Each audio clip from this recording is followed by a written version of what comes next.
என் பெயர் மீனாட்சி. திருமணத்திற்குப் பிறகு என் வாழ்க்கை மிகவும் மகிழ்ச்சியாகச் சென்று கொண்டிருந்தது. ஆனால் திருமணம் முடிந்து சரியாக ஒரு வருடத்திலேயே என் கணவர் இறந்து போனார். என் மாமியார் என்னிடம், வீட்டிற்கு என் திருமணமான மகளும் அவளுடைய கணவனும் வருகிறார்கள், நீ அவர்களை நன்றாக கவனித்துக் கொள்ள வேண்டும் என்று கூறினார்.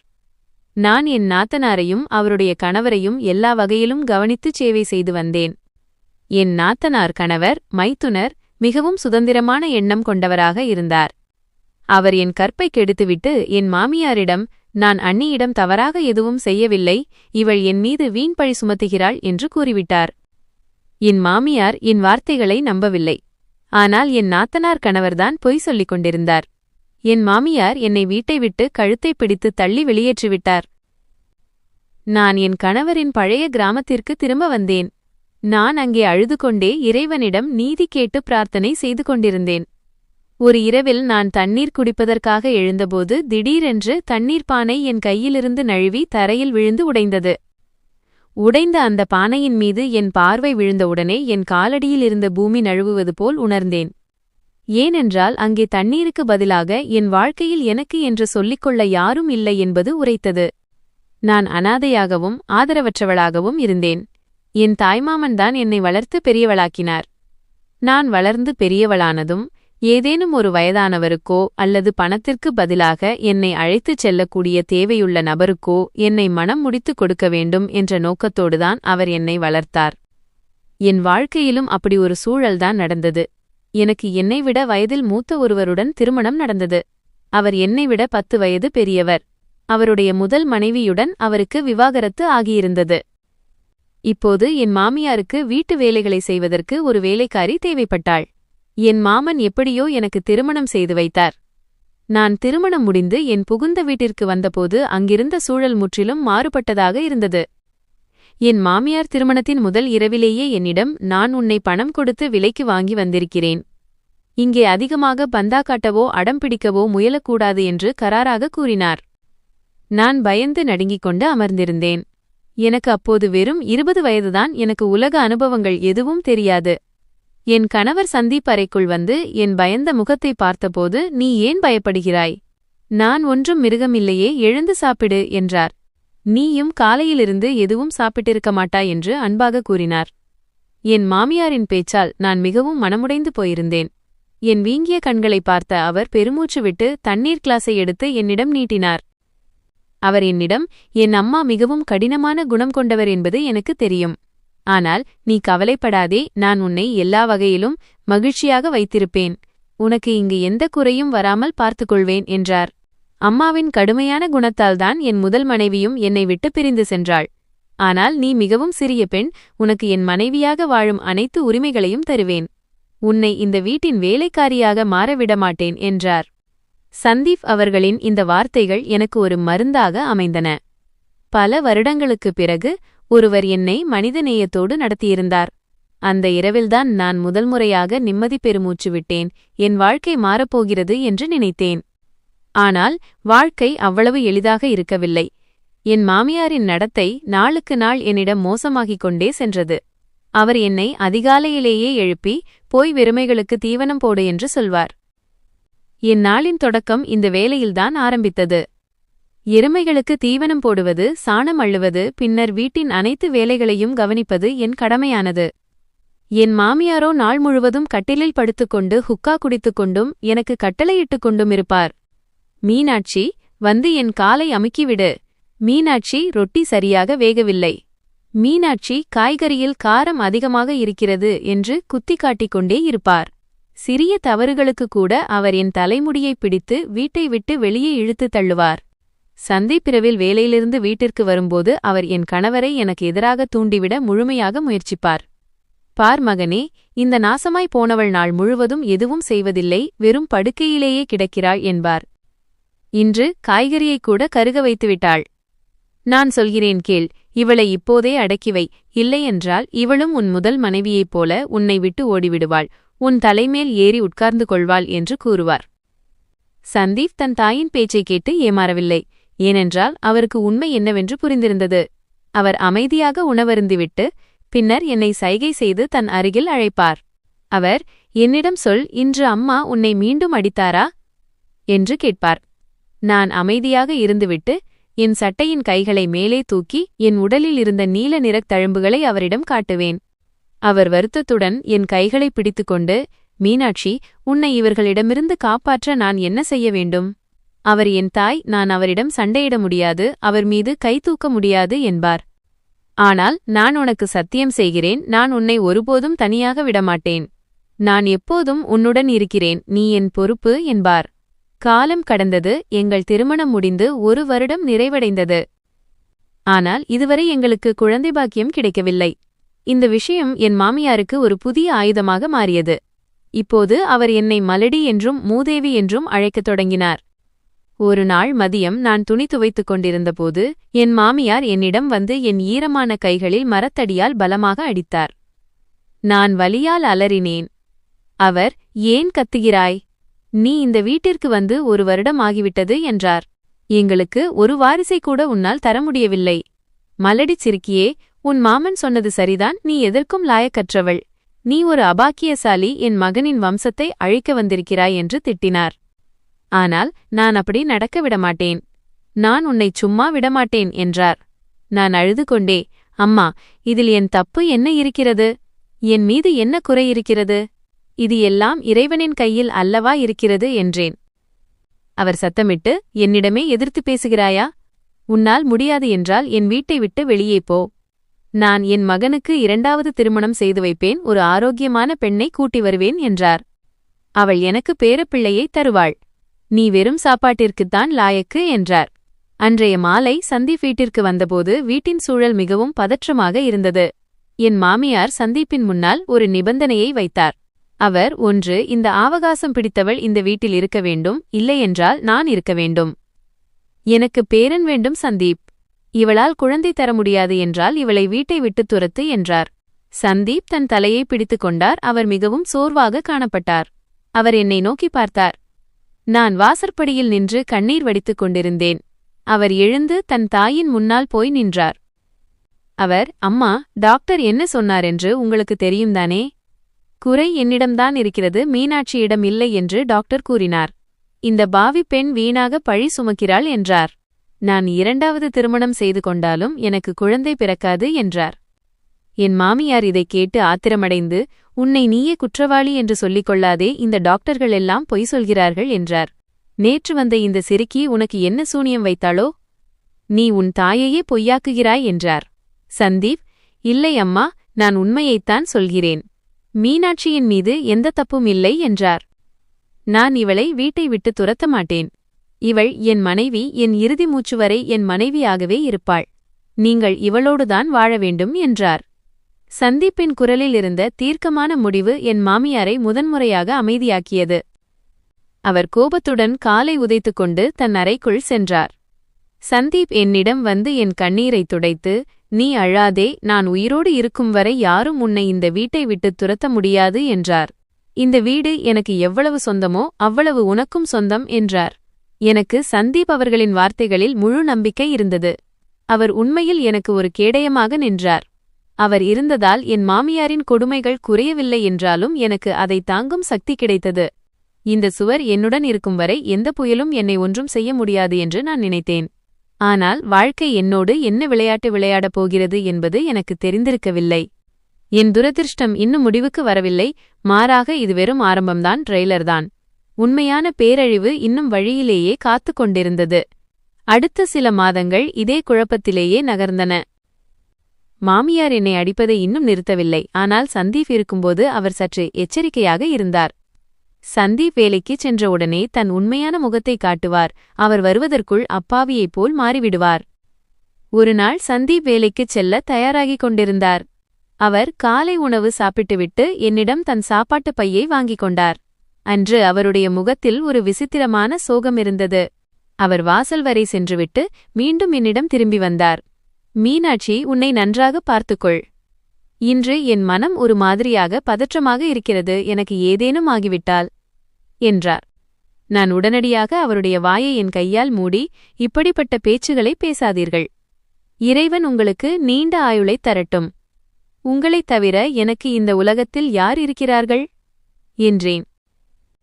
அவர் மெல்லிய புன்னகையுடன், ஆமாம், என்னைத் தவிர உனக்கு யாரும் இல்லை, அதை நினைத்துதான் எனக்கு பயமாக இருக்கிறது என்றார். அவர் என் தலையில் கை வைத்து ஆசிர்வதித்துவிட்டுச் சென்றார். நான் வாசலில் நின்று அவர் செல்வதையே பார்த்து கொண்டிருந்தேன். இதுதான் நான் அவரை பார்க்கும் கடைசி தருணம் என்று எனக்கு தெரியவில்லை. இன்று மாலை சூரியன் மறையும் போது அதனுடன் என் வாழ்க்கையின் ஒரே ஆதாரமும் மறையப்போகிறது என்று எனக்கு எப்படி தெரியும்? மதிய நேரத்தில் நான் சமையலறையில் ரொட்டி செய்து கொண்டிருந்தபோது திடீரென்று தெருவில் ஒரே சத்தம் கேட்டது. மக்களின் குரல்கள் பலமாக கேட்டன. யாரோ ஒருவர், சந்தீப் சதுர்வேதியின் வீடு எது? அடக்கொடுமையே, பெரிய விபரீதம் நடந்துவிட்டது என்று கத்தினார். இதை கேட்டதும் என் இதயம் வேகமாக துடித்தது. கையில் இருந்த சப்பாத்தி கட்டை நழுவி தரையில் விழுந்தது. நான் வெறும் காலோடு வெளியே ஓடினேன். என் மாமியார் ஏற்கனவே வாசலில் போய் நின்றிருந்தார். வெளியே சில மனிதர்கள் கூடியிருந்தனர். அவர்களின் முகங்களில் பயம் கலந்த அதிர்ச்சி தெரிந்தது. அவர்களில் ஒரு மனிதர் முன்னே வந்து என் மாமியாரிடம், அம்மா, தைரியமாக இருங்கள். உங்கள் மகன் சந்தீப் சதுர்வேதிக்கு விபத்து நடந்துவிட்டது. அவர் அந்த இடத்திலேயே என்று தன் வார்த்தையை முடிக்காமல் நிறுத்தினார். ஆனால் அவர் அந்த வார்த்தைகளை சொல்லி முடித்தபோது அது ஒரு பெரிய மௌனமாக மாறியது. என் மாமியாரின் ஒரு பயங்கரமான அலறல் சத்தம் வானத்தையே பிளந்தது. என் கண்களுக்கு முன்னால் இருள் சூழ்ந்தது. எனக்கும் இந்த கொடூர உலகத்திற்குமிடையே மதிலாக நின்ற அந்த வலுவான சுவர் திடீரென்று சரிந்து விழுந்தது.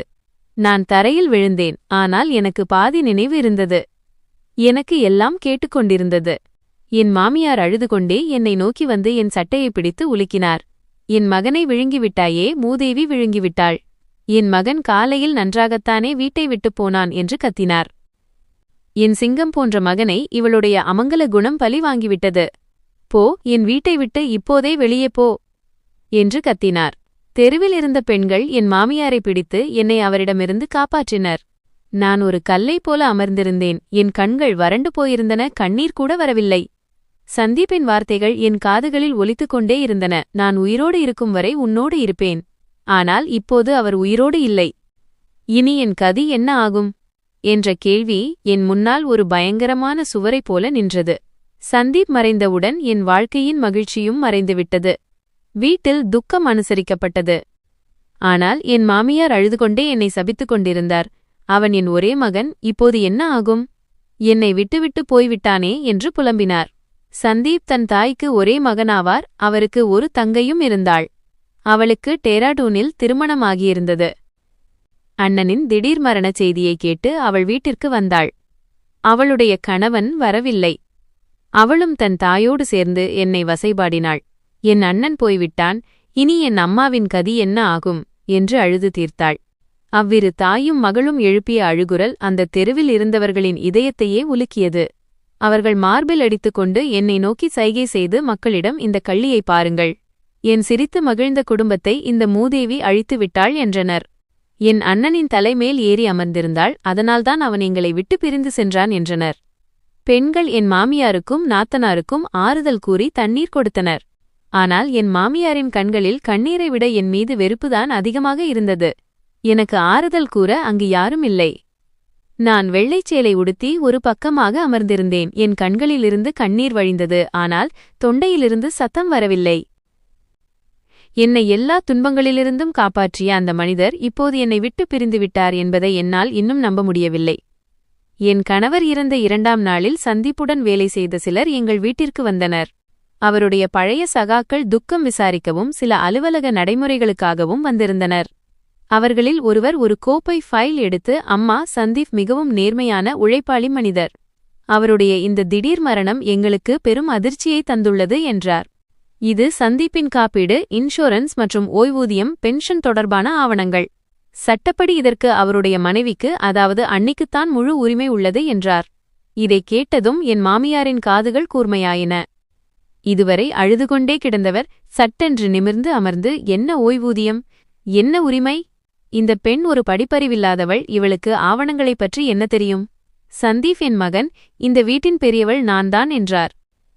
நீ இந்த ஆவணங்களையும் பணத்தையும் என்னிடம் கொடு, நான் பார்த்துக் கொள்கிறேன் என்றார். அந்த மனிதர் தயக்கத்துடன் என்னை நோக்கி பார்த்தார். நான் தலை குனிந்து அமர்ந்திருந்தேன். என் மாமியாரின் முன்னால் பேசும் தைரியம் எனக்கு இல்லை. ஆனால் அந்த மனிதர், அம்மா, சட்டப்படி இதில் சந்தீப்பின் மனைவியின் கையொப்பம் அல்லது கைரேகை அவசியம் என்றார். அந்த மனிதர் கனிவோடு என் மாமியாருக்கு புரிய வைக்க முயன்றார். ஆனால் மாமியார் என்னை முறைத்து பார்த்து பற்களை கடித்துக்கொண்டு, மீனாட்சி இங்கே வா என்றார். இந்த ஆவணங்களில் உன்னுடைய கைரேகையை வை, அதிகமாக புத்திசாலித்தனம் காட்ட முயன்றால் உன்னை சும்மா விடமாட்டேன் என்று மிரட்டினார். நான் நடுங்கும் கைகளோடு கைரேகை வைத்தேன்.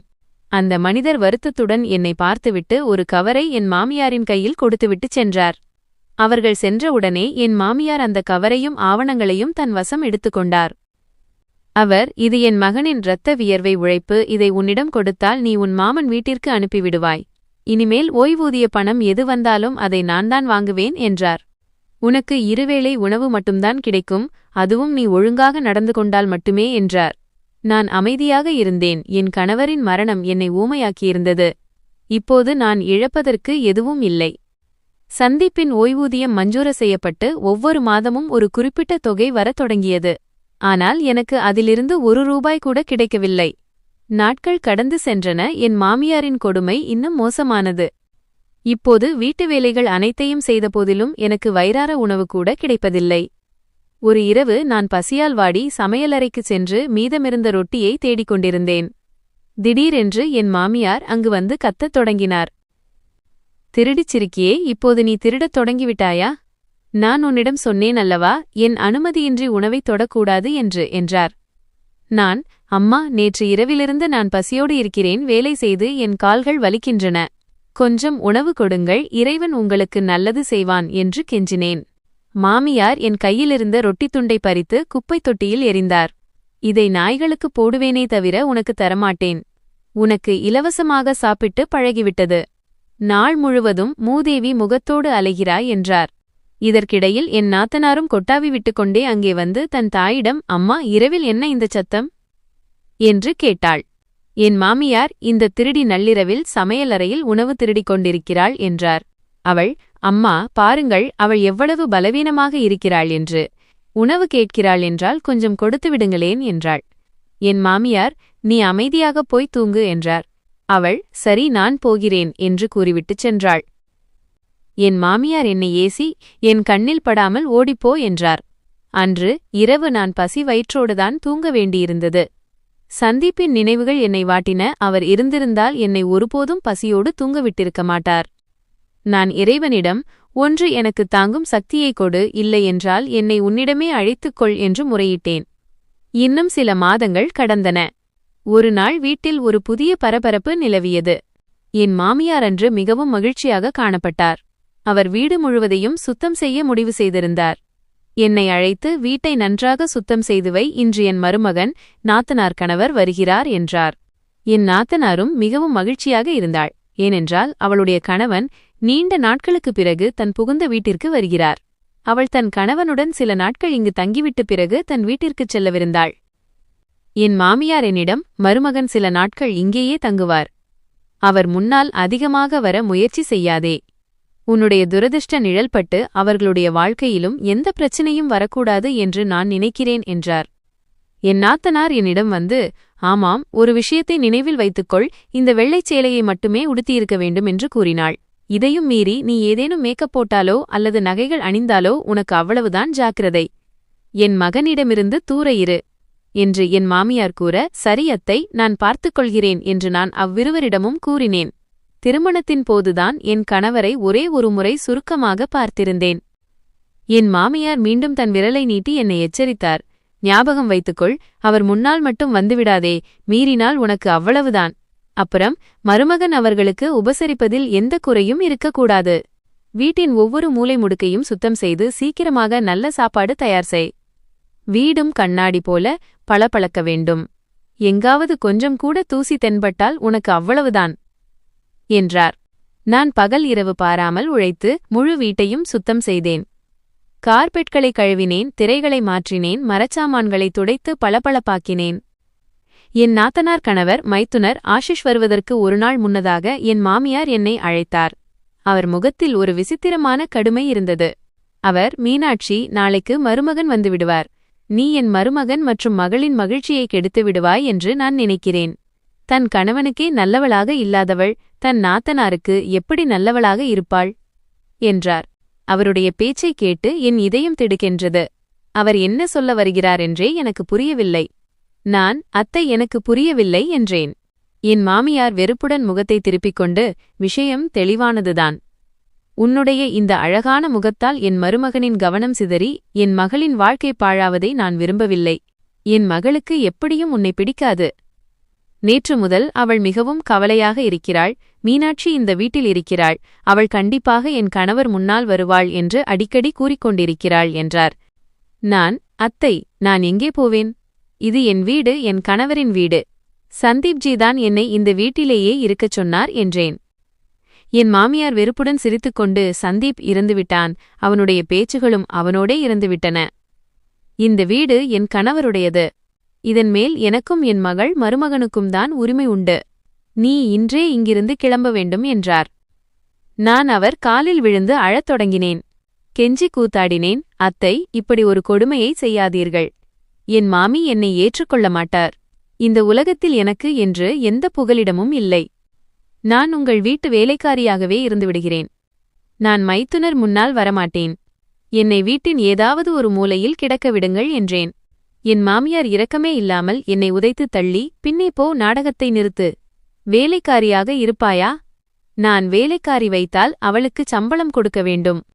ஆனால் உன்னை வைத்தால் உன்னுடைய இந்த மூதேவித்தனமான நிழலை சகித்துக் கொள்ள வேண்டும். இது என் மகளின் வாழ்க்கை சம்பந்தப்பட்ட விஷயம். என்னால் எந்த ஆபத்தையும் ஏற்க முடியாது. உன்னுடைய மூட்டை முடிச்சுகளை எடுத்துக்கொண்டு இப்போதே கிளம்பு என்றார். அவர் என் கையை பிடித்து இழுத்துக்கொண்டு வெளிக்கதவு வரை வந்தார். நான் அழுது கொண்டே கத்தினேன். ஆனால் என் மேல் அவருக்கு கொஞ்சம் கூட இரக்கம் வரவில்லை. அவர் என் சிறிய துணிப்பையை தெருவில் தூக்கி எறிந்துவிட்டு என்னை முட்டித் தள்ளி கதவை பலமாக மூடினார். நான் வெளியே இருந்த தெருத்தூசியில் விழுந்து கிடந்தேன். என் முட்டிகள் உரிந்து போயிருந்தன. மதிய நேரத்து கடுமையான வெயில் என் தலையை சுட்டெரித்தது. நான் வெறும் காலுடன் சாலையில் அமர்ந்திருந்தேன். என் முன்னால் இருந்தது அந்த மூடிய கதவு. அது ஒரு காலத்தில் என்னுடைய சொந்த வீடாக இருந்தது. நான் எழுந்து கதவை தட்டத் தொடங்கினேன். அத்தை, கதவை திறங்கள். நான் எங்கே போவேன்? இறைவனுக்காக என்னை வெளியேற்றாதீர்கள். யாராவது என் குறையைக் கேளுங்கள். அக்கா, அக்கா, நீங்களாவது அத்தைக்கு எடுத்துச் சொல்லுங்களே. நான் மைத்துனர் முன்னால் வரமாட்டேன். நான் பல மணி நேரம் அங்கேயே நின்று கொண்டிருந்தேன். என் தொண்டை வறண்டு போய் குரல் கம்மியது. கண்ணீரும் வற்றிப்போனது. அவ்வழியே சென்ற அக்கம் பக்கத்தினர் வேடிக்கை பார்த்து கொண்டே கடந்தனர். சில பெண்கள் ஜன்னல்கள் வழியாக எட்டிப் பார்த்து கொண்டிருந்தனர். என் மாமியாரின் குணம் எப்படிப்பட்டது என்று அனைவருக்கும் தெரியும். அதனால் யாரும் இடையில் வரத் துணியவில்லை. மாலை நேரமாகிக் கொண்டிருந்தபோது அந்த தெருவழியே ஒரு முதியவர் கடந்து சென்றார். கதவில் தலை வைத்து அழுது கொண்டிருந்த என்னை அவர் பார்த்ததும் அங்கேயே நின்றுவிட்டார். மேலும் சில மக்களும் அங்கே கூடினர்.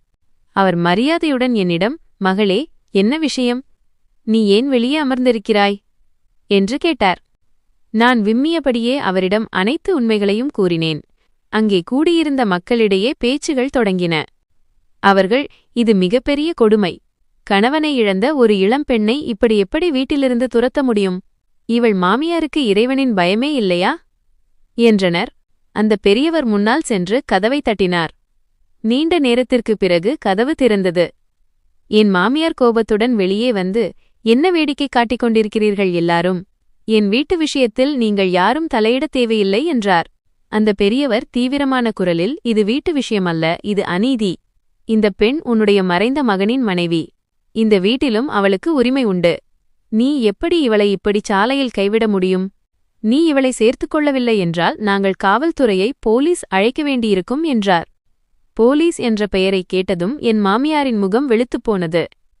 சந்தீப்பின் ஓய்வூதியத்தை, பென்ஷன் அவர் சட்டவிரோதமாக அனுபவித்து வருவதையும் இந்த விஷயம் வெளியே தெரிந்தால்தான் மாட்டிக்கொள்வோம் என்பதையும் அவர் அறிவார். அவர் உடனே பேச்சை மாற்றி, பெரியவரே, நீங்கள் தவறாக புரிந்து கொண்டிருக்கிறீர்கள். நான் இவளை துரத்தவில்லை. வீட்டில் இடம் கொஞ்சம் குறைவாக இருக்கிறது. என் மருமகன் வருகிறார். மேலும் சில விருந்தினர்களும் வரவிருக்கிறார்கள். அதனால் இவள் சில நாட்களுக்கு வேறு எங்காவது சென்று இருக்கட்டும் என்றுதான் நினைத்தேன் என்றார். அதற்கு அவர், அப்படியென்றால் நீயே இவளுக்கு வேறு ஏதேனும் ஏற்பாடு செய். இவள் எங்கே போவாள்? இந்த உலகத்தில் இவளுக்கு என்று யாரும் உயிருடன் இல்லையே என்றார். என் மாமியார் சில நொடிகள் சிந்தித்தார். அப்போது என் நாத்தனார் அவருக்கு ஏதோ சைகை காட்டினார். என் மாமியாரின் கண்களில் ஒரு விசித்திரமான பிரகாசம் தோன்றியது. அவர், சரி, நீங்கள் அனைவரும் இவ்வளவு பிடிவாதமாக இருப்பதால் இவளுக்கு ஒரு கூரையை கொடுக்க நான் தயாராக இருக்கிறேன். ஆனால் இவள் என் வீட்டில் இருக்கக்கூடாது. கிராமத்திற்கு வெளியே இருக்கும் என் கணவரின் அந்த பழைய வீட்டில் போய் இவள் தங்கட்டும் என்றார். அங்கிருந்த மக்கள் அதிர்ச்சியில் உறைந்து போயினர். அந்த மாளிகையில் ஏதோ பேய் நடமாட்டம் இருப்பதாக கூறப்பட்டு வந்தது. அது பல வருடங்களாக பாழடைந்து கிடந்தது. அங்கே இரவு நேரத்தை விடுங்கள், பகலில் கூட யாரும் செல்லத் துணிவதில்லை. ஒரு பெண் பயந்தபடியே, சகோதரி, அந்த வீடுதான் இடிந்து போய் கிடக்கிறதே. அங்கே மிருகங்கள் அல்லவா வாழ்கின்றன. இவள் தனியாக அங்கே எப்படி இருப்பாள் என்றார். என் மாமியார் தன் தோள்களை உயர்த்தி, என்னிடம் அந்த ஒரு இடம்தான் இருக்கிறது. இருக்க வேண்டுமென்றால் இருக்கட்டும், இல்லையென்றால் அவளுக்கு இஷ்டமுள்ள இடத்திற்கு போகட்டும். என் புதிய வீட்டில் இவளுடைய இந்த ராசியில்லாத முகத்தை என்னால் சகித்துக்கொள்ள முடியாது. இதுவே என் இறுதி முடிவு என்றார். அந்த பெரியவரும் அக்கம் பக்கத்தினரும் என்னை நோக்கினர். அவர்களின் கண்களில் அனுதாபம் இருந்தது. ஆனால் அவர்களாலும் என் மாமியாருடன் அதற்கு மேல் வாதிட முடியவில்லை. என்னிடம் வேறு வழியேதும் இல்லை. மாமாவின் வீட்டிற்கு திரும்பிச் செல்வது என்பது மரணத்தை வரவேற்பதற்கு சமம், சாலையில் வாழ்வது என்பது மானம் போவதற்கு சமம். நான் என் கண்ணீரை துடைத்துக்கொண்டு மெதுவான குரலில், எனக்கு சம்மதம், நான் அங்கேயே இருந்து கொள்கிறேன் என்றேன். என் மாமியாரின் உதடுகளில் ஒரு கொடூரமான புன்னகை அரும்பியது. அவர், மிகவும் நல்லது. இப்போதே என்னுடன் வா, நானே உன்னை அங்கே கொண்டு போய் விடுகிறேன். பிறகு எனக்கு புகலிடம் தரவில்லை என்று சொல்லக்கூடாது என்றார். அவர் என் கையை பிடித்து கிராமத்திற்கு வெளியே நோக்கி அழைத்துச் சென்றார். மாலையின் இருள் அடர்ந்து கொண்டிருந்தது. நாங்கள் மக்கள் நடமாட்டமுள்ள பகுதியிலிருந்து வெகு தூரம் வந்துவிட்டோம். வழியில் மக்கள் எங்களை திரும்பி திரும்பி பார்த்தனர். ஆனால் யாரும் உதவிக்கு வரவில்லை. சிறிது நேரத்திற்குப் பிறகு நாங்கள் அந்த வீட்டின் முன்னால் நின்றிருந்தோம். அது ஒரு பழமையான கட்டிடம். ஆங்காங்கே இடிந்து போயிருந்த உயரமான சுவர்கள், ஒருபுறமாக சாய்ந்திருந்த கனமான மரக்கதவு மற்றும் அதை சுற்றிலும் வளர்ந்திருந்த புதர்கள் அதன் பாழடைந்த நிலையை எடுத்துக்காட்டின. என் மாமியார் கதவை முட்டினார். அது ஒரு விசித்திரமான கிரீச் என்ற சத்தத்துடன் திறந்தது. உள்ளே இருந்து வௌவால்கள் பறக்கும் சத்தம் கேட்டது. ஒரு விசித்திரமான துர்நாற்றம் என் மூக்கை துளைத்தது. அவர், இதோ உன்னுடைய அரண்மனை. இனி நீ இங்கேயே இருந்து சொகுசாக வாழ் என்றார். அவர் என்னை உள்ளே தள்ளினார். நான் நிலைதடுமாறி முற்றத்தில் விழுந்தேன். அங்கே எங்கும் காய்ந்த இலைகளும் இடிபாடுகளும் சிதறிக் கிடந்தன. அவர் மேலும், இதோ பார், இனி என் வீட்டின் பக்கம் தலை வைக்கக்கூடாது. சந்தீப்பின் பென்ஷன் எனக்கு கிடைத்துக் கொண்டிருக்கும் வரை நான் உனக்கு மாதத்திற்கு ஒரு முறை ரேஷன் பொருட்களை அனுப்பி வைக்கிறேன். இதற்கு மேல் வாய் பேசினால் அதையும் நிறுத்திவிடுவேன் என்று கூறிவிட்டு திரும்பிச் சென்றார். நான் எழுந்து அவரை நிறுத்த முயன்றேன். அத்தை, எனக்கு இங்கே தனியாக பயமாக இருக்கிறது. இங்கே யாரும் இல்லை. ஆனால் அவர் நிற்கவில்லை. அவர் செல்லும்போது, இனி இந்த உலகத்தில் உனக்கென்று யாரும் இல்லை. பயப்படுவதை பழகிக்கொள் என்று மட்டும் கூறினார். அவர் அந்த இருட்டில் எங்கோ மறைந்து போனார். நான் அந்த பாழடைந்த ஆபத்தான வீட்டின் முற்றத்தில் தனியாக நின்று கொண்டிருந்தேன். காற்றினால் கதவுகள் படபடவென அடித்துக் கொண்டன. சுவர்களிலிருந்து யாரோ என்னை உற்று பார்ப்பது போல தோன்றியது. இரவின் இருள் முழுமையாக பரவியிருந்தது. அந்த பாழடைந்த மாளிகையின் நிசப்தம் என் இதயத் துடிப்பை மேலும் அதிகரித்தது. நாற்புறமும் உயரமான சுவர்கள் ஆங்காங்கே உடைந்திருந்தன. அவற்றின் வழியாக ஆகாயத்தின் கரும் நிறம் தென்பட்டது. காற்று அந்த உடைந்த சுவர்களின் துவாரங்கள் வழியாக கடக்கும்போது யாரோ அழுவது போன்ற விசித்திரமான ஓசை எழுந்தது. நான் முற்றத்தின் நடுவே அப்படியே நின்றிருந்தேன். என் கால்கள் மிகவும் கனத்துப் போயின. நான் பயந்தபடியே ஒரு பழைய சுவரின் முட்டு கொடுத்து அப்படியே தரையில் அமர்ந்தேன். என் நினைவில் என் தந்தை சிறுவயதில் எனக்கு கூறிய கதைகள் யாவும் வந்து போயின. இதுபோன்ற பாழடைந்த வீடுகளில் பேய் பிசாசுகளின் நடமாட்டம் இருக்கும் என்று அவர் கூறுவார். ஆனால் என் மாமியாரின் முகம் நினைவுக்கு வந்தபோது மனிதர்களின் கொடுமை பேய் பிசாசுகளின் பயத்தை விடவும் மிகவும் கொடூரமானது என்று எனக்கு தோன்றியது. நான் என் முட்டிகளில் தலையை வைத்துக்கொண்டு அழத் தொடங்கினேன். சந்தீப் ஜி, நீங்கள் எங்கே சென்றீர்கள்? பாருங்கள், உங்கள் மீனாட்சிக்கு என்ன நடக்கிறது என்று. நான் தான் உங்கள் பொறுப்பு என்று கூறுவீர்களே, இன்று என்னை இந்த நிலையில் தவிக்க விட்டுச் சென்று விட்டீர்களே. என் குரல் அந்த பாழடைந்த மாளிகையில் எதிரொலித்து எனக்கே திரும்பக் கேட்டது.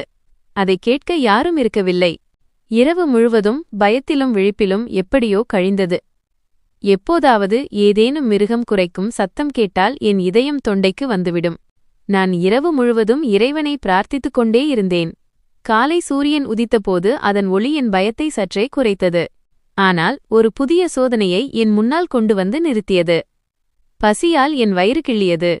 நேற்று மதியம் முதல் நான் எதுவும் சாப்பிடவில்லை. நான் அந்த மாளிகையை சுற்றி பார்த்தேன். அது உண்மையிலேயே மிகவும் பழமையான வீடுதான். இந்த மாளிகை யாருடையதோ அவர் மிகவும் பணக்காரராக இருந்தாராம் என்று கேள்விப்பட்டிருக்கிறேன். என் மாமனார் இந்த வீட்டை வாங்கியது உண்மைதான். ஆனால் என் மாமியாரும் அவருடைய குடும்பத்தினரும் இந்த வீட்டில் ஒருபோதும் வாழ்ந்ததில்லை. ஏனெனில் இந்த வீட்டிலிருந்து விசித்திரமான சத்தங்கள் கேட்கின்றன என்றும் இங்கே ஏதோ ஆத்மாவின் நடமாட்டம் இருக்கிறது என்றும் கிராம மக்கள் முன்பே கூறி வந்தனர். இதன் காரணமாகவே என் மாமியார் இங்கே வாழ ஒருபோதும் சம்மதிக்கவில்லை. அதனால் அவர்கள் நகரில் ஒரு சிறிய வீட்டை வாங்கிக் கொண்டு தன் குடும்பத்துடன் வாழ்ந்து வந்தனர். இந்த வீடு பூட்டப்பட்டே கிடந்தது. என் மாமனார் பலமுறை இந்த வீட்டை விற்க முயன்றார். ஆனால் யாரும் இதை வாங்க முன்வரவில்லை. இங்கிருந்த அறைகளில் எங்கும் தூசி படிந்திருந்தது. கூரைகளில் சிலந்தி வலைகள் தொங்கிக் கொண்டிருந்தன. ஒரு அறையில் எனக்கு உடைந்த ஒரு கட்டிலும் ஒரு பழைய மரமேஜையும் தென்பட்டன. மேஜையின் மேல் தூசி படிந்திருந்தது. அருகிலிருந்த ஒரு மூலையில் சில மண்பாண்டங்களும் ஒரு பழைய ஜாடியும் இருந்தன. ஒருவேளை இது பல வருடங்களுக்கு முன்பு இங்கு வாழ்ந்தவர்களின் பொருட்களாக இருக்கலாம். கை கட்டி அமர்ந்திருப்பதால் எதுவும் நடக்காது என்று நான் நினைத்தேன். உயிர் வாழ வேண்டுமானால் பசியை போக்கியாக வேண்டும். என் மாமியார் ரேஷன் பொருட்கள் அனுப்புவதாக கூறியிருந்தார். ஆனால் அவருடைய பேச்சை நம்புவது முட்டாள்தனம் என்பதை நான் அறிவேன். நானேதான் ஏதேனும் செய்ய வேண்டும். நான் என் துப்பட்டாவை சரிசெய்து கொண்டு தைரியத்தை வரவழைத்துக் கொண்டு அந்த மாளிகையிலிருந்து வெளியே வந்தேன். கிராமத்தின் தெருக்கள் விழித்துக் கொண்டிருந்தன. நான் எந்த தெருவழியே சென்றாலும் மக்கள் என்னை திரும்பி பார்த்தனர். பெண்கள் பேசத் தொடங்கினர். அட, இவள் அந்த மர்மமான பேய் மாளிகையில் வாழும் அதே பெண்தானே. இவள் மாமியார் இவளை வீட்டிலிருந்து துரத்திவிட்டார். ஆமாம், ஆனால் இவள் ஒரு ராசியில்லாதவள் என்று கேள்விப்பட்டேன். தன் கணவனையே பழிவாங்கிவிட்டாள். இவளுக்கு அந்த மாளிகைதான் சரி என்றனர். அவர்களின் பேச்சுகளுக்கு நான் என் காதுகளை மூடிக்கொண்டேன். நான் நடந்து ஒரு பெரிய வீட்டின் கதவின் முன்னால் நின்றேன். அது ஒரு சர்தார்ஜியின் வீடு போலத் தெரிந்தது. நான் கதவை தட்டினேன். ஒரு வயதான வேலைக்காரி வெளியே வந்தாள். அவள், என்ன வேண்டும்? ஏதேனும் பிச்சை கேட்க வந்தாயா? முன்னே வா என்றாள். நான் எதுவும் பிச்சை கேட்க வரவில்லை. எனக்கு வேலை வேண்டும். வீடு துடைப்பது, பாத்திரம் கழுவுவது, துணி துவைப்பது என எல்லா வேலைகளும் செய்வேன். எனக்கு ஏதேனும் வேலை கொடுங்கள் என்றேன். அந்த வேலைக்காரி என்னை மேலிருந்து கீழ்வரை பார்த்துவிட்டு உள்ளே குரல் கொடுத்தாள். அம்மா, ஒரு பெண் வேலை கேட்டு வந்திருக்கிறாள். உள்ளே இருந்து ஒரு குண்டான பெண்மணி வெளியே வந்தார். அவருடைய கழுத்தில் தங்கச் சங்கிலியும் கைகளில் மோதிரங்களும் மின்னின. அவர் என்னை ஆச்சரியத்துடன் பார்த்து, யார் நீ? யாருடைய மகள் என்று கேட்டார். நான் என் பார்வையை தாழ்த்திக் கொண்டு, என் பெயர் மீனாட்சி. நான் சந்தீப்பின் மனைவி. அவருடைய விபத்தில் என்று நான் கூறி முடிப்பதற்குள் அந்த பெண்ணின் முகம் மாறியது. ஓ, அப்படியே விஷயம். காலங்கார்த்தால உன்னுடைய முகத்தை பார்த்துவிட்டேன். அபசகுனம். இன்று நாள் எப்படி போகுமோ தெரியவில்லை. அடி பெண்ணே, உன்னை பற்றிய கதைகளை நாங்கள் கேட்டிருக்கிறோம். உனக்கு அடைக்கலம் கொடுத்த கணவனுக்கே நீ பாரமாகிவிட்டாய். என் வீட்டில் சிறிய குழந்தைகள் இருக்கிறார்கள். உன்னுடைய இந்த அபசகுணமான காலடிகளை என் வீட்டிற்குள் அனுமதிக்க முடியாது. இங்கிருந்து போ என்றார். அவர் வேலைக்காரிக்கு சைகை காட்ட கதவு என் முகத்திற்கு நேராகவே மூடப்பட்டது. நான் திகைத்து நின்றேன். கணவனின் மரணத் துயரமே போதாதென்று இப்போது மக்களும் என்னை ஒரு கொலையாளியாகவும் ராசியில்லாதவளாகவும் கருதத் தொடங்கிவிட்டனர். இருப்பினும் நான் தைரியத்தை கைவிடவில்லை. நான் மற்றொரு வீட்டின் கதவை தட்டினேன். அங்கிருந்தும் இதே பதில்தான் கிடைத்தது. மூன்றாவது வீட்டிலிருந்தும் அவமதிப்பே மிஞ்சியது. சூரியன் உச்சிக்கு வந்திருந்தது. பசியும் தாகமும் என்னை வாட்டின. நான் சாலையில் விழுந்து விடுவேன் போல தோன்றியது. முழு கிராமமும் எனக்கு எதிராக மாறியது போல இருந்தது. யாரும் எனக்கு வேலை தர தயாராக இல்லை. நான் சோர்வடைந்து ஒரு சுவரோரமாக அமர்ந்தேன். கண்ணீரின் கன்னங்களில் வழிந்தோடியது. இறைவனிடம், இது என்ன மாதிரியான சோதனை? மானத்தோடு உழைத்து உண்பது கூட குற்றமா? நான் திருட வேண்டுமா அல்லது பிச்சை எடுக்க வேண்டுமா என்று புலம்பினேன். நான் இப்படி சிந்தித்துக் கொண்டிருந்தபோது எதிரிலிருந்த வீட்டின் கதவு திறந்து ஒரு பெண் வெளியே வந்தாள்.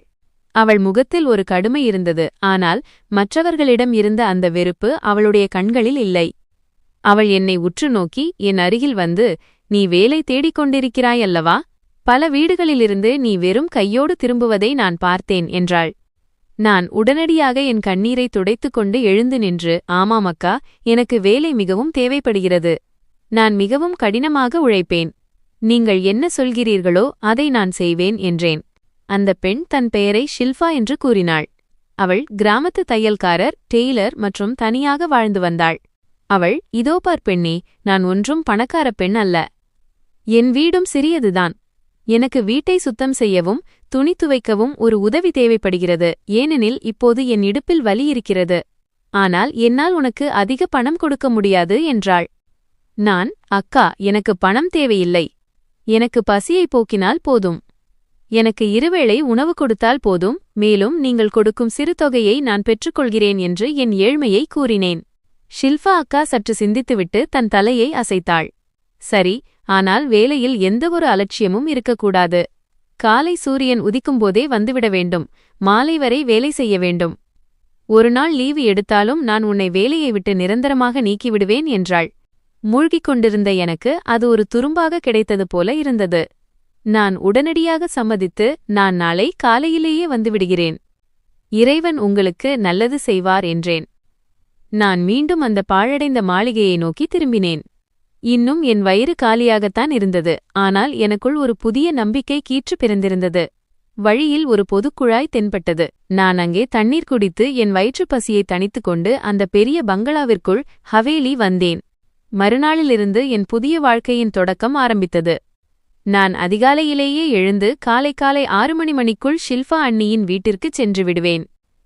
அங்கே வேலை மிகவும் அதிகமாக இருந்தது. அவர் என்னை வைத்து வீடு முழுவதும் சுத்தம் செய்யச் சொல்வார். துணிகளை மலைபோல் குவித்து வைத்துவிட்டு அவர் மட்டும் தையல் மிஷினில் தையல் தைத்துக் கொண்டிருப்பார். மதிய நேரத்தில் அவர் எனக்கு முந்தைய நாள் இரவில் மீந்த சப்பாத்தியையும் ஊறுகாயையும் கொடுப்பார். எனக்கு அந்த சப்பாத்தி எந்த ஒரு அறுசுவை உணவிற்கும் சப்பன்போக் குறைவில்லாமல் இருந்தது. நான் அதை சாப்பிட்டுவிட்டு இறைவனுக்கு நன்றி செலுத்துவேன். நாட்கள் வாரங்களாகவும் வாரங்கள் மாதங்களாகவும் மாறத் தொடங்கின. அந்த காலகட்டத்தில் என் மாமியார் ஒருமுறை கூட திரும்பி பார்த்து என் நலனை விசாரிக்கவில்லை. நான் அவரிடமிருந்த நம்பிக்கையை கைவிட்டிருந்தேன். ஷில்பா அண்ணியின் நடத்தையும் கனிவாக இருக்கவில்லை. வேலையில் சிறிய தவறு நடந்தாலும் என்னை மிகவும் கடுமையாக திட்டித் தீர்த்து விடுவார். மீனாட்சி, என் புடவை சரியாக துவைக்கப்படவில்லை. சோப்பு பணத்தை நான் வீணாக்குவதற்கா தருகிறேன்? மறுபடியும் இதை துவை என்பார். நான் பேசாமல் மறுபடியும் துணிகளை துவைக்க அமர்ந்து விடுவேன். என் கைகள் டிடர்ஜென்ட் பவுடராலும் சோப்பாலும் வெடித்துப் போயிருந்தன. விரல்களில் கீறல்கள் விழுந்திருந்தன. அதில் சோப்பு பட்டால் உயிர் போவது போன்ற வலி ஏற்படும். ஆனாலும் நான் ஒரு வார்த்தை கூட முனக மாட்டேன். இந்த வேலை போனால் நான் பசியால் இறந்து விடுவேன் என்பது எனக்கு தெரியும். மாலையில் நான் மீண்டும் என் பங்களாவிற்கு வரும்போது என் உடம்பே நொறுங்கிப் போயிருக்கும். ஆனால் விசித்திரம் என்னவென்றால், அந்த பாழடைந்த பயமுறுத்தும் வீடு இப்போது எனக்கு சொந்த வீடு போல தோன்றத் தொடங்கியது. அங்கே என்னை யாரும் குத்திக் காட்டவோ ராசியில்லாதவள் என்று சொல்லவோ ஆள் இல்லை. நான் அந்த உடைந்த மேஜையில் அமர்ந்து நாள் முழுவதின் சோர்வையும் போக்குவேன். நான் அந்த பங்களாவின் ஒரு அறையை வாழ்வதற்கு ஏற்றவாறு மாற்றியமைத்திருந்தேன். அங்கிருந்த பழைய கயிற்றுக்கட்டிலை சரிசெய்து மேஜையை சுத்தம் செய்து தண்ணீர் குடத்தை அங்கேயே வைத்திருந்தேன். மழைக்காலம் தொடங்கவிருந்தது. வானில் அடிக்கடி கார்மேகங்கள் சூழ்ந்திருந்தன. பங்களாவின் கூரைகள் ஒழுகுவதாலும் சுவர்கள் பலவீனமாக இருந்ததாலும் எனக்கு பயமாக இருந்தது. ஒரு நாள் ஷில்பா அண்ணியின் வீட்டில் வேலை அதிகமாக இருந்தது. ஏனெனில் அவர்களின் வீட்டிற்கு விருந்தினர்கள் வந்திருந்தனர். நான் பாத்திரங்களை கழுவிக் கொண்டிருக்கும் போதே இரவு ஆகிவிட்டது. வெளியே புயல் காற்று வீசிக்கொண்டிருந்தது. அண்ணி, நான் இப்போது கிளம்பட்டுமா? வானிலை மோசமாகிக் கொண்டிருக்கிறது என்று நான் பயந்தபடியே அவரிடம் கேட்டேன். ஷில்பா அண்ணி ஜன்னல் வழியே வெளியே பார்த்துவிட்டு, சரிபோ, நாளைக்கு சீக்கிரம் வந்துவிடு, விருந்தினர்களுக்கு டிஃபன் செய்ய வேண்டும் என்றார். நான் வேகமான அடிகளுடன் பங்களாவை நோக்கி ஓடினேன். காற்று எவ்வளவு வேகமாக இருந்ததென்றால் என் கால்கள் தடுமாறின. நான் பங்களாவை அடைந்ததும் மழையின் முதல் துளி என் முகத்தில் விழுந்தது. நான் சீக்கிரமாக கதவை மூடி தாழ்பாள் போட்டேன். கனமழை பெய்யத் தொடங்கியது. இடியின் முழக்கமும் மின்னலின் ஒளியும் அந்த பங்களாவையே உலுக்கியது. நான் என் அறைக்குள் வந்து சுருண்டு படுத்துக்கொண்டேன். கூரையிலிருந்து தண்ணீர் ஒழுகிக் கொண்டிருந்தது. தரை ஈரமாகாமல் இருக்க நான் ஆங்காங்கே பாத்திரங்களை வைத்தேன். திடீரென்று இடி பலமாக இடித்தது. அறை முழுவதும் வெளிச்சமானது. எனக்கு சுவர்களிலிருந்து விசித்திரமான சத்தங்கள் கேட்கத் தொடங்கின. அது செங்கற்கள் நகரும் சத்தமாக இருந்தது. இந்த கூரை எங்கே விழுந்துவிடுமோ என்று என் இதயம் பலமாக துடிக்க ஆரம்பித்தது. நான் இறைவனை பிரார்த்திக்கத் தொடங்கினேன். வெளியே புயல் அடங்குவதாக தெரியவில்லை. காற்று கதவுகளிலும் ஜன்னல்களிலும் மோதியது. இன்று இரவுதான் என் கடைசி இரவு என்று எனக்கு தோன்றியது. அறையின் ஒரு சுவரில் விரிசல் அதிகமாகிக் கொண்டே போவதை நான் கவனித்தேன். அது அந்த பழைய மேஜை வைக்கப்பட்டிருந்த அதே சுவர்தான். தண்ணீர் அந்த விரிசலுக்குள் சென்று மண் இளகிக் கொண்டிருந்தது. நான் பயந்து போய் அறையின் மற்றொரு மூலையில் ஒடுங்கிக் கொண்டேன். எனக்கு என் கணவர் சந்தீப் அவர்களின் நினைவு மிகவும் வந்தது. சந்தீப் அவர்களே, நீங்கள் மட்டும் இருந்திருந்தால் இந்த புயலை நான் தனியாக எதிர்கொள்ள வேண்டியிருந்திருக்காது என்று நினைத்தேன். திடீரென்று ஒரு பலத்த வெடிச்சத்தம் கேட்டது. ஏதோ ஒன்று மேலிருந்து விழுந்தது போல இருந்தது. நான் அலறிக்கொண்டு என் காதுகளை பொத்திக் கொண்டேன். அறை முழுவதும் தூசியும் மண்ணும் நிறைந்த புயல் கிளம்பியது. எனக்கு எதுவும் தெரியவில்லை. வெறும் இடிபாடுகள் விழும் சத்தம் மட்டுமே கேட்டுக்கொண்டிருந்தது. என் மூச்சே நின்றுவிட்டது போலிருந்தது. நான் உயிரோடுதான் இருக்கிறேனா? நான் என் கைகால்களை அசைத்து பார்த்தேன். நான் பத்திரமாக இருந்தேன். ஆனால் நான் பயந்தபடியே என் எதிரே இருந்த சுவர் இடிந்து விழுந்திருந்தது. அங்கே இடிபாடுகளின் குவியல் சேர்ந்திருந்தது. மழைநீர் இப்போது நேரடியாக உள்ளே வந்து கொண்டிருந்தது. நான் இரவு முழுவதும் அந்த மூலையிலேயே அமர்ந்து நடுங்கிக் கொண்டிருந்தேன். தூங்குவதைப் பற்றி நினைத்து பார்க்கவே முடியாது. விடிந்ததும் எவ்வளவு சேதம் என்று பார்க்க காத்திருந்தேன். காலை நேரத்து முதல் கதிர்களுடன் மழை நின்றது. நான் தைரியத்தை வரவழைத்துக் கொண்டு எழுந்து அந்த இடிந்த சுவற்றின் அருகில் சென்றேன். செங்கற்களும் மண்ணும் குவியலாக கிடந்தன. நடக்கும் வழியை அடைத்திருந்த அந்த இடிபாடுகளை நான் அகற்ற வேண்டியிருந்தது. நான் என் துப்பட்டாவை இடுப்பில் கட்டிக்கொண்டு இடிபாடுகளை அகற்றத் தொடங்கினேன். மழையினால் மண் மிகவும் கனமாகியிருந்தது. என் கைகளும் மண்ணால் அழுக்காகியிருந்தன. நான் ஒவ்வொன்றாக செங்கற்களை எடுத்து ஓரமாக வைத்துக் கொண்டிருந்தபோது திடீரென்று என் கை ஒரு கடினமான பொருளின் மீது பட்டது. அது செங்கல் இல்லை. நான் மண்ணை அகற்றி பார்த்தபோது அங்கே ஒரு சிறிய மண்பானை மட்காயிருந்தது. அதன் வாய் களிமண்ணால் மூடப்பட்டிருந்தது. என் இதயத்துடிப்பு ஒரு கணம் நின்றுவிட்டது. பல வருடங்களுக்கு முன்பு இந்த பங்களா ஒரு பணக்காரருக்கு சொந்தமாக இருந்தது எனக்கு நினைவுக்கு வந்தது. சந்தீப் அவர்கள் சொன்ன விஷயங்கள் என் நினைவுக்குள் சுழன்றன. ஒரு இரவில் சந்தீப் இந்த வீட்டைப் பற்றி எனக்கு கூறியிருந்தார். என் கைகள் நடுங்கத் தொடங்கின. சுற்றிலும் பார்த்தேன். யாரும் இல்லை. நானும் அந்த பாழடைந்த பங்களாவும் மட்டும்தான் இருந்தோம். நான் கவனமாக அந்த பானையை வெளியே எடுத்தேன். அது மிகவும் கனமாக இருந்தது. என் சோர்வு அனைத்தும் ஒரு நொடியில் மறைந்துவிட்டது. என் இதயத்தில் ஒரு புதிய நம்பிக்கை ஒளி வீசியது. நான் நடுங்கும் கைகளால் பானையின் மேல் இருந்த மண்ணை துடைத்தேன். இந்த பானையில் தங்கம் இருந்தால் என் தலையெழுத்தே மாறிவிடும் என்று நினைத்தேன். ஏனெனில் இந்த வீட்டில் வாழ்ந்தவர் சாதாரண மனிதர் அல்ல என்று என் கணவர் சொல்லியிருந்தார். அவரிடம் எவ்வளவு செல்வம் இருந்ததென்றால் எல்லாரின் கண்ணும் அவர் செல்வத்தின் மீதே இருந்தது. ஒரு நாள் சில கொள்ளையர்கள் வந்து இந்த பங்களாவிலிருந்த பணம் மற்றும் நகைகளை திருடிச் சென்றனர். மேலும் இங்கே வாழ்ந்த குடும்பத்தினர் அனைவரையும் கொலை செய்துவிட்டனர். அந்த கொள்ளையர்கள் யார், திருடிய பிறகு எங்கே மறைந்தார்கள் என்று இன்றுவரை தெரியவில்லை. ஆனால் அவர்களின் ஆன்மாக்கள் இந்த பங்களாவில் அலைவதாக கேள்விப்பட்டிருக்கிறேன். ஆரம்பத்தில் எனக்கு பயமாக இருந்தது. ஆனால் இங்கே வந்த பிறகு எந்த ஆன்மாவும் அலைவது போல எனக்கு தோன்றவில்லை. ஏனெனில் நான் ஏற்கனவே உலக மனிதர்களால் மிகவும் துன்புறுத்தப்பட்டவள். இனி எந்த ஆன்மா என்னை என்ன செய்துவிட முடியும்? அவர்கள் தங்களின் சிறிய அளவிலான செல்வத்தை தங்களின் வீட்டிலேயே எங்காவது மறைத்து வைத்திருந்திருக்கலாம் என்று எனக்கு தோன்றியது. இந்த பானையில் தங்கமோ பணமோ இருந்தால் என் வாழ்க்கை மாறிவிடும் என்று நினைத்தேன். நான் யாரிடமும் கையேந்த வேண்டிய அவசியம் இருக்காது. மக்களின் கேலி பேச்சுகளை கேட்க வேண்டியிருக்காது. நான் ஷில்பா அண்ணியின் வீட்டில் வேலை செய்ய வேண்டிய அவசியமும் இருக்காது. ஆனால் இதில் வேறு ஏதேனும் இருந்தால் என் நிலைமை என்னவாகும் என்ற பயமும் மனதில் வந்தது. நான் ஒரு நீண்ட மூச்சை இழுத்துவிட்டு அந்த பானையை இரு கைகளாலும் பற்றிக் கொண்டேன். என் எதிர்காலம் அந்த பானைக்குள் பூட்டப்பட்டிருந்தது. என் அதிர்ஷ்டத்தில் என்ன எழுதியிருக்கிறது என்று பார்க்க அதை வெளிச்சத்திற்கு கொண்டு வந்தேன். என் கைகள் நடுங்கின. இதயத்துடிப்பு காதுகளில் சுத்தியலால் அடிப்பது போல் கேட்டது.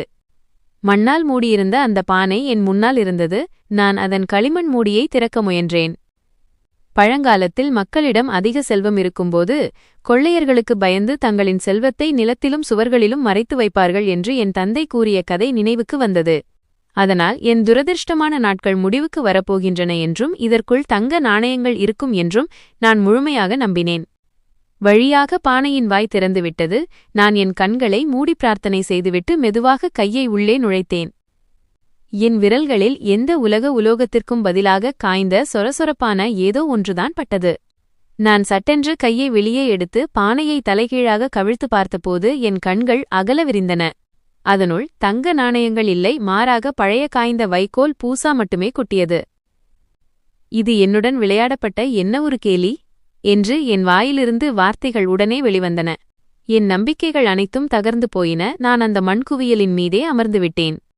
என் கண்களிலிருந்து கண்ணீர் வழிந்தது. நான் எவ்வளவு முட்டாளாக கனவு கண்டிருக்கிறேன் என்று என் விதியை நினைத்து எனக்கே சிரிப்பு வந்தது. மீனாட்சி, உன் விதியில் தங்கம் எங்கே இருக்கிறது?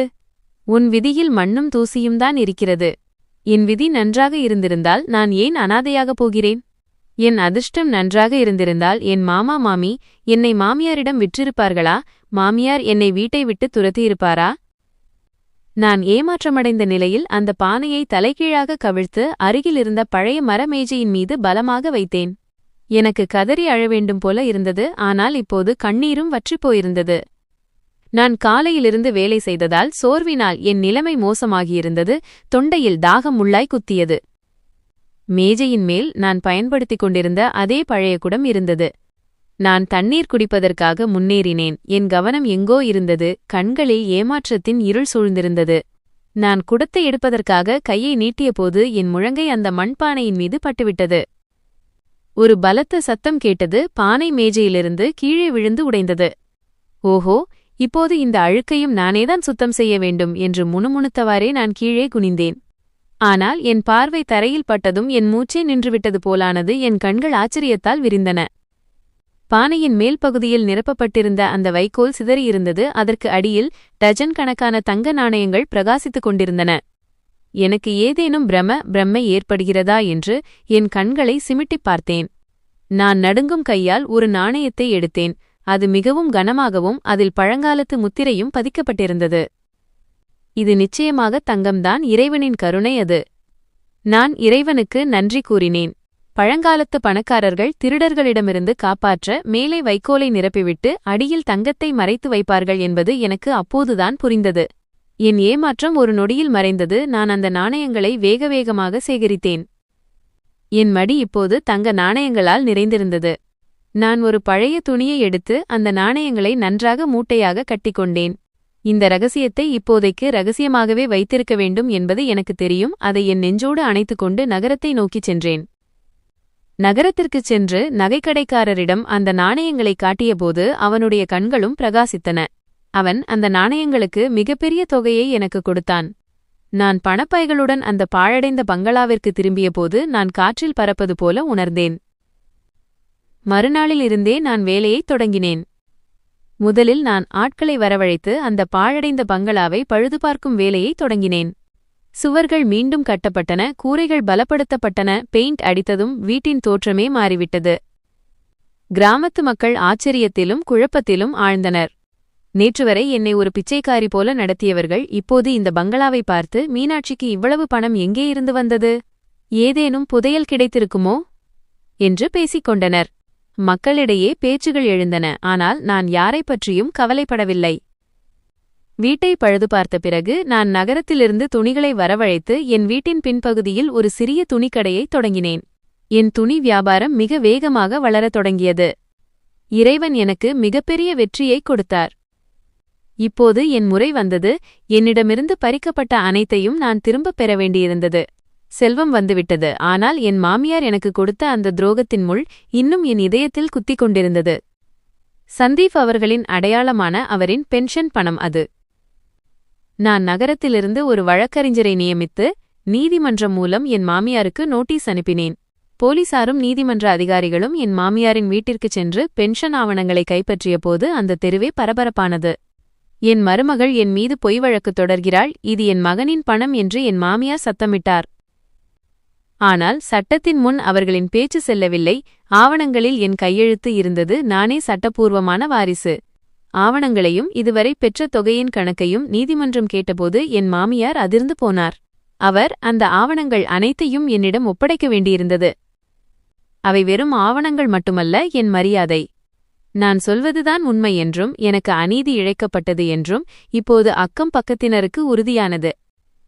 மக்கள் என்னிடம் வந்து என் தைரியத்தை பாராட்டினர். மகளே, எங்களை மன்னித்துவிடு. நீ இந்த வீட்டிற்கு வந்த பிறகு பேய்கள் உன்னை விரட்டிவிடும் என்று நினைத்தோம். ஆனால் நீ மிகவும் தைரியசாலி என்றனர். நான் புன்னகைத்துவிட்டு அமைதியாக இருந்தேன். இது நான் பல வருடங்களாக காத்திருந்த பொறுமையின் பலன் என்று நம்பினேன். மறுபுறம் என் மாமியாரின் வீட்டில் பேரழிவு ஏற்பட்டது. என் நாத்தனாரின் கணவர் இப்போது அங்கே நிரந்தரமாக தங்கி என் மாமியாரின் சொத்துக்களை தன் பெயருக்கு எழுதி கேட்கத் தொடங்கினான். ஒரு நாள் வாக்குவாதம் முற்றியதில் அவன் கோபமடைந்து என் நாத்தனாருக்கு விவாகரத்து தலாக் அளித்து என் மாமியார் மற்றும் நாத்தனாரின் பொருட்களை வெளியே தூக்கி எறிந்தான். அவர்கள் இருவருக்கும் ஆதரவாக எந்த ஆணும் இல்லை என்பதை அவன் அறிந்து ஏமாற்றி அவர்களின் வீட்டையும் சொத்தையும் பறித்து கொண்டான். என் மாமியார் எவ்வளவோ எடுத்துச் சொல்லியும் அவன் கேட்கவில்லை. இப்போது அவர்கள் இருவரும் ஆதரவற்றவர்களாயினர். சில காலத்திற்கு முன்பு நான் எப்படி வீதியில் நின்றேனோ இன்று அவர்கள் அதே நிலையில் நின்றனர். மாலை நேரத்தில் என் வீட்டுக் கதவு தட்டப்பட்டது. நான் வேலைக்காரியை அனுப்பினேன். அவள் திரும்பி வந்து, அம்மா, வெளியே ஒரு வயதான பெண்ணும் ஒரு இளம் பெண்ணும் வந்திருக்கிறார்கள். அவர்களின் நிலைமை மிகவும் மோசமாக உள்ளது என்றாள். நான் வெளியே கதவருகே சென்றேன். அங்கே என் மாமியாரும் நாத்தனாரும் நின்று கொண்டிருந்தனர். அவர்களின் ஆடைகள் அழுக்காகியிருந்தன, தலைமுடி கலைந்திருந்தது, கண்களில் கண்ணீர் நிறைந்திருந்தது. அவர்கள் என்னை பார்த்ததும் என் காலில் விழுந்தனர். நாத்தனார், அண்ணி, எங்களை மன்னித்து விடு என்றார். மாமியார், மருமகளே, என்னை மன்னித்துவிடு. நான் உனக்கு துரோகம் செய்துவிட்டேன். என் மருமகன் எங்களை வீட்டை விட்டு துரத்திவிட்டான். எங்களுக்கு தங்க இடமில்லை. நான் செய்த பாவங்களுக்கு எனக்கு தண்டனை கிடைத்துவிட்டது. இறைவனுக்காக எங்களுக்கு உன் வீட்டில் இடம் கொடு என்றார். அவர்களை இந்த நிலையில் பார்த்ததும் என் இதயம் கனத்தது. பழைய கோபமும் வெறுப்பும் ஒரு நொடியில் உருகிப்போயின. எனக்கு சந்தீப் அவர்களின் முகம் நினைவுக்கு வந்தது. அவர் தன் தாயிடமும் சகோதரியிடமும் மிகவும் அன்பு கொண்டிருந்தார். அவர் உயிரோடு இருந்திருந்தால் இவர்களை இந்த நிலையில் பார்த்து எவ்வளவு வருத்தப்பட்டிருப்பார். நான் குனிந்து அவர்கள் இருவரையும் அணைத்துக்கொண்டு, நீங்கள் வெட்கப்பட வேண்டாம், நீங்கள் என் கணவரின் தாய், இந்த வீடு உங்களுடையதுதான் என்றேன். அவர்கள் இருவரையும் வீட்டிற்குள் அழைத்து வந்து குளிக்கச் சொல்லி நல்ல ஆடைகளை கொடுத்தேன். வீட்டின் சிறந்த அறையை அவர்களுக்கு ஒதுக்கினேன். அவர்கள் இருவரும் தங்களின் தவறுகளுக்காக நாளுக்கு நாள் மன்னிப்பு கேட்டுக்கொண்டே இருந்தனர். அவர்களின் அகந்தை இப்போது மண்ணோடு மண்ணாகிவிட்டது. காலம் கடந்தது. நான் மறுமணம் செய்து கொள்ளவில்லை. என்னிடம் எல்லாம் இருந்தது. ஆனால் இதயத்தில் ஒரு ஏக்கம் இருந்தது. நான் என் செல்வத்தை ஒரு நல்ல காரியத்திற்காக பயன்படுத்த நினைத்தேன். நான் பங்களாவின் அருகிலிருந்த நிலத்தை வாங்கி அங்கே ஓர் அனாதை இல்லத்தை, ஆதரவற்றோர் இல்லம் கட்டினேன். இன்று அந்த இல்லத்தில் பல அனாதை குழந்தைகளும் ஆதரவற்ற குழந்தைகளும் இருக்கிறார்கள். நான் அனுபவித்த அந்த துயரமான குழந்தை பருவத்தை இந்த குழந்தைகள் அனுபவிக்கக் கூடாது என்று நான் விரும்பினேன். நான் நாள் முழுவதையும் அந்த குழந்தைகளுடனேயே கழிக்கிறேன். அவர்களின் கல்வி மற்றும் வளர்ப்பை கவனித்துக் கொள்கிறேன். அந்த குழந்தைகள் என்னை அம்மா என்று அழைக்கும்போது என் வாழ்க்கையின் நோக்கம் நிறைவேறியதாக உணர்கிறேன். என் மாமியார் இப்போது மிகவும் வயதாகிவிட்டார். என் நாத்தனார் என்னுடன் சமூக சேவையில் ஈடுபட்டுள்ளார். என் மாமியாரும் குழந்தைகளுடன் மகிழ்ச்சியாக இருக்கிறார். அவர் அடிக்கடி குழந்தைகளுக்கு கதைகளை கூறுகிறார். பின்னர் அவர் என்னை நோக்கி, மகளே, நீ எனக்கு இடம் மட்டும் தரவில்லை, என்னை ஒரு மனிதனாக மாற்றியிருக்கிறாய். நீ வென்றுவிட்டாய், என் அநீதி தோற்றுவிட்டது என்கிறார். நான் வானத்தை பார்த்து புன்னகைக்கிறேன். மேகங்களுக்கு இடையே என் கணவரின் புன்னகைக்கும் முகம் எனக்கு தெரிகிறது. அவர் எங்கிருந்தாலும் என்னை பார்த்து மகிழ்ச்சியடைவார் என்று எனக்கு தெரியும். வாழ்க்கை எனக்கு பல கடினமான பாடங்களை கற்றுக் கொடுத்தது. ஆனால் மிகப்பெரிய பாடம் இதுதான். பொறுமையின் பலன் எப்போதும் இனிமையானது. இறைவன் நம்மை ஒருபோதும் கைவிடுவதில்லை. இந்த கதையின் அடுத்த பகுதியில் மீனாட்சியின் சமூக சேவை மற்றும் அவளது அனாதை இல்லத்து குழந்தைகளின் வாழ்க்கையில் ஏற்படும் புதிய திருப்பங்களைப் பற்றி மேலும் தெரிந்து கொள்ள விரும்புகிறீர்களா?